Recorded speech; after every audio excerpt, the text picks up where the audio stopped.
Bien vieillir à son domicile, c'est le souhait d'un grand nombre de personnes âgées. Pour les aider à conserver cette autonomie, le Centre intercommunal d'action sociale de la Haute-Lande, appelé CIAS, propose différents services. Alors, ces services du CIAS ont été créés pour permettre aux gens de rester à domicile. C'est pour faire du maintien à domicile, parce qu'on a ici des gens qui sont d'origine un peu agricole, des ruraux, des anciens résiniers, et ils tiennent à leur maison, à leur petit jardin. C'est là que c'est la maison qui viennent souvent de plusieurs générations. Donc on fait l'effort pour qu'ils puissent rester chez eux tant qu'on peut, alors, en les soignant, en leur faisant des ménages, en les aidant à faire des courses, en leur préparant des repas, en leur faisant du petit bricolage, style remplacer une ampoule, enfin c'est du petit bricolage. Donc par tout ce lien-là et tous ces petits services, on arrive à maintenir les gens dans leur foyer jusqu'au maximum, tant que leur santé le permet. Pour rester le plus longtemps chez elles, les personnes âgées doivent conserver leur autonomie.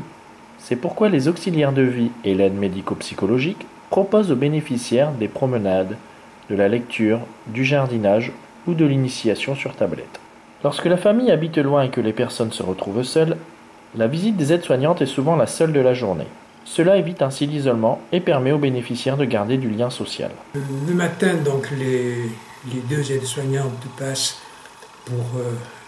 pour constater que j'ai pris les médicaments du matin, que je suis à peu près normalement levé. Il y a dans la journée des points de repère comme ça qui sont constitués par un avant, un pendant, un après. L'avant, c'est avant qu'elle n'arrive, et je dis tiens, elles ne sont pas encore arrivées, elles vont arriver, c'est un moment agréable. Les aides à domicile qui se rendent plusieurs fois par jour chez une même personne pour les aider au lever, à la toilette ou au coucher se rendent compte que l'autonomie peut très vite décliner. Ainsi, les responsables de secteur et l'infirmière coordinatrice effectuent régulièrement des visites d'évaluation à domicile afin de s'adapter à leurs nouveaux besoins. On y va. Hop là. Voilà. Allez, on va vous pousser un peu. Allez, Yvonne. Elle n'a pas la barrière. C'est l'habitude. Là, vous êtes bien? Oui. Pour les aides-soignantes, donc à chaque fin de matinée, on se réunit. Chacune parle un petit peu de sa tournée et on fait le point. On réorganise au fur et à mesure donc les tournées en fonction des priorités de soins mais aussi de secteur.